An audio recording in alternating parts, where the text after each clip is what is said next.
Hello दोस्तों, नमस्कार। मेरा नाम है सौरभ पटेल और मैं स्वागत करता हूं अपने YouTube channel mister SP point पे।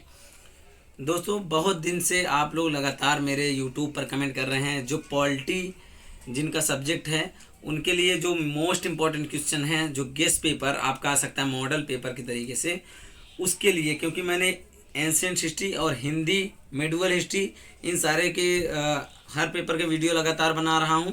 और हिंदी का तो हो गया और 2 पेपर, उसके बाद एंशिएंट हिस्ट्री के तीनों मैंने बनाया और बहुत बेहतरीन तरीके से मेरे क्वेश्चंस एग्जाम में लगातार फंसे हैं। आप लोग जा करके पुराने वीडियोस देख सकते हैं। और उसके बाद क्या है कि आज मैं आपको बताने वाला हूँ पॉलिटी का most important question first paper का। जो पॉलिटी है, पॉलिटी के most important question first paper का मैं लाया हूँ। और सबसे पहले बता दें, पॉलिटी में 10 क्वेश्चंस आएंगे आपको, हर एक यूनिट से 2 क्वेश्चन, जिनमें से हर यूनिट का एक एक क्वेश्चन करना रहेगा। तो उसी संदर्भ में अब देखिए, सबसे पहले मैं बता दूं कि फर्स्ट यूनिट का पहला क्वेश्चन क्या याद करना है आपको। 2-2 क्वेश्चन बताएंगे, लगभग 10 या 12 क्वेश्चन रहेगा। इससे ज़्यादा आप मत पढ़िएगा। अगर मेरी तरफ से अगर आप पास मार्किंग या फिर अच्छे से पास होना चाहते हैं, तो यदि आप टॉपर बनना चाहते हो या फिर बहुत बेहतर नंबर लाना चाहते हो, तो आपको कुछ एक्स्ट्रा नॉलेज अपने से गेन करनी ही पड़ेगी, अन्यथा आपको ध्यान देना ही होगा। तो देखिए, सबसे पहला क्वेश्चन जो है पहली यूनिट का, कौटिल्य के प्रमुख राजनीतिक विचारों की विवेचना कीजिए, ये आ सकता है।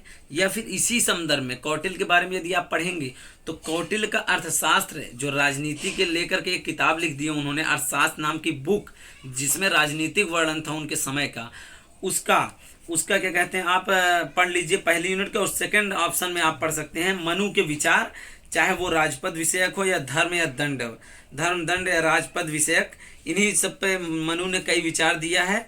और इसको पढ़ लीजिए, इनके विचारों का परीक्षण करें, इसका सवाल आता है। तो सेकंड में आप ये रख सकते हैं फर्स्ट यूनिट का सेकंड क्वेश्चन। तो आप ये दोनों कौटिल्य और मनु के विचारों को ध्यान दे दीजिएगा। उसके बाद आप पढ़ लीजिएगा दूसरा क्वेश्चन। यदि आप ये सोचते हैं पहले यूनिट में कोई और एक्स्ट्रा पढ़ना है, तो आप प्राचीन भारतीय राजनीतिक चिंतन पढ़ लीजिए, ये भी आपके लिए बेटर होगा। वैसे उतना 2 काफ़ी होगा। दूसरी यूनिट का दूसरा क्वेश्चन मतलब दूसरी यूनिट का क्वेश्चन देखिए, ये है बौद्ध राजनीतिक चिंतन के प्रमुख लक्षण। चाहे वो बौद्ध की कोई भी राजनीतिक चिंतन हो, बौद्ध राजनीतिक चिंतन के प्रमुख लक्षण लिखना आएगा या फिर जैन राजनीति के प्रमुख लक्षण आएगा, ये एक पढ़ लीजिएगा। उसके अलावा महाभारत में ऑप्शन में आप एक और पढ़ लीजिएगा, महाभारत में वर्णित अंतर्राज्यीय संबंध है या फिर राज्य की उत्पत्ति संबंध। महाभारत में जो राज्य उत्पत्ति संबंध या अंतर्राज्य उत्पत्ति संबंध, यही आपका क्वेश्चन बनेगा। 2 क्वेश्चन इसमें से भी, एक बौद्ध या जैन का जो चिंतन, राजनीतिक चिंतन, और एक महाभारत के वर्णित राज्य संबंधी उत्पत्ति या फिर राज्य संबंधी जो अंतर्राज्य संबंधी विचार, यही आएगा। तो दूसरा यूनिट का हो गया मोस्ट इंपॉर्टेंट क्वेश्चन, इतना पढ़ लीजिए।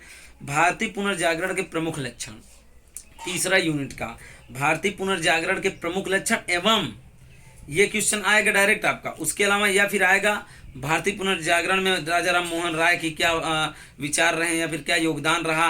योगदान में आपका आ जाएगा दयानंद सरस्वती का योगदान क्या रहा, स्वामी विवेकानंद का अपने भारतीय पुनर्जागरण में क्या योगदान रहा। ऐसे क्वेश्चन बन जाएंगे। इसका मतलब आप भारतीय पुनर्जागरण के संबंध में राजा राम मोहन राय, दयानंद सरस्वती, विवेकानंद, इन तीनों को पढ़ लीजिएगा। मतलब एक ये आपका थर्ड यूनिट इतने में ही कंप्लीट, और इसी में से एक क्वेश्चन 100% आना है। तो थर्ड यूनिट इतना ही पढ़ना है, 3 लोगों के बारे में प्लस भारतीय पुनर्जागरण प्रमुख लक्षण। अगर तीनों लोगों को पढ़ लेंगे ना, तो भारतीय पुनर्जागरण के बारे में वो लोग योगदान दिए हैं और फिर आप उनके लक्षण भी लिख लेंगे, अगर ऐसा क्वेश्चन बन गया। चौथा क्वेश्चन देख लीजिए, स्वराज एवं, मतलब चौथी यूनिट का स्वराज एवं राष्ट्रवाद आप का क्वेश्चन बन सकता है, या फिर राष्ट्रवाद के संबंध में बाल गंगाधर तिलक के विचार, या फिर अरविंद जो हैं भारतीय राष्ट्रवाद के जो पैगंबर माने जाते हैं, उनके बारे में आ जाएगा।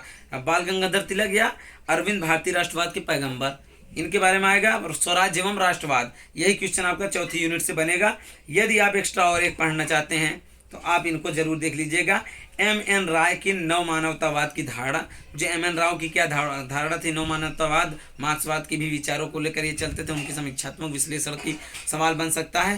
तो ये एक्स्ट्रा में पढ़ सकते हैं। इसलिए मैं बता दे रहा हूँ कन्फर्म कि आपको कितना पढ़ लेना कि आप अच्छे से सारे क्वेश्चन फंसा लेंगे इसी में। और 5वां है जो लास्ट यूनिट का सवाल, इसमें आपका आएगा गांधी या फिर बाबा भीमराव अम्बेडकर या फिर जवाहरलाल नेहरू।